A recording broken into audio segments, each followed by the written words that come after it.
Good morning, sixth grade students. Coming to you again from your classroom. It's so quiet this week. I could have actually been a little emotional this morning thinking about you, wouldn't you guys?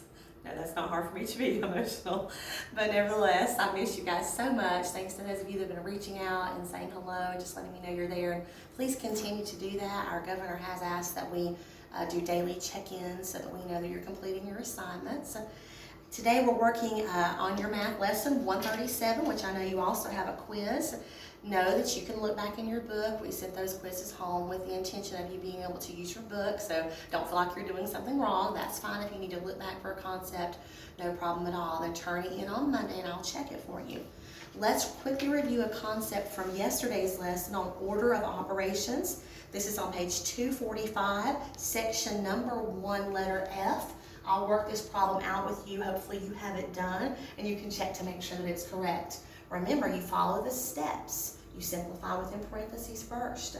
Once you've done that, you multiply powers. In this particular problem, there are no parentheses and we have no powers. So then we go to step number 3, we multiply and divide from left to right. I can't just pick out one part and do it. I have to follow that step. So we multiply 5 times 6, and that would be 30. 30 divided by 3 is 10, and 10 divided by 5 is 2. Did you get that answer? For letter F, if you didn't, go back and see, what did I do wrong? Remember, you multiply first, then you divide, and divide again to get 2. While we're in that section, let me just read the answers. For letter E, the answer should have been 26. You should have done the parentheses first, and then multiplied, and then added. I just about had to pull out my glasses. Letter G should have been 19. And then of course letter H is a green problem, and I highly doubt you're doing the green problems, but if you are, wow, I am impressed. Okay, let's take a look at today's lesson. It's on algebra.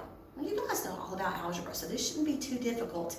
It says algebraic multiplication, but all they're doing is showing different ways to write algebra. For example, you could say 6 times 3, using kind of what we think of as a lower elementary symbol. You could use the raised dot, 6 times 3, or you could eliminate both and just put 6 parentheses 3. They all equal 18. So if we were writing a formula, for example, let's pull one of these off.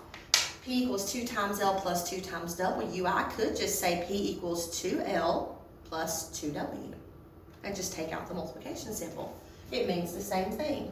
Let's look at an example from your book, 2A. And you have 2 plus 2, what would that mean? Times 3. Now again, order of operation is the same in this type of problem. We multiply before adding. So 2 times 3 would be 6.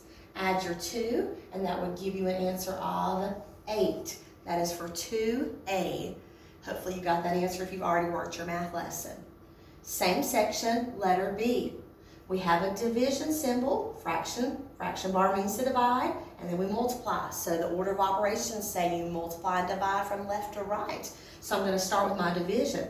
15 divided by 3 is 5. And then multiply it by 6. 5 times 6 would equal 30. That's for 2B.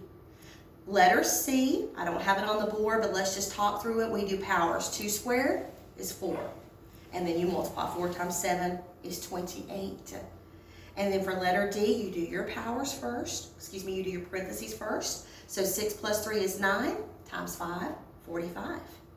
Hopefully you got those answers correct, and I hope this lesson helps you to further yourself along.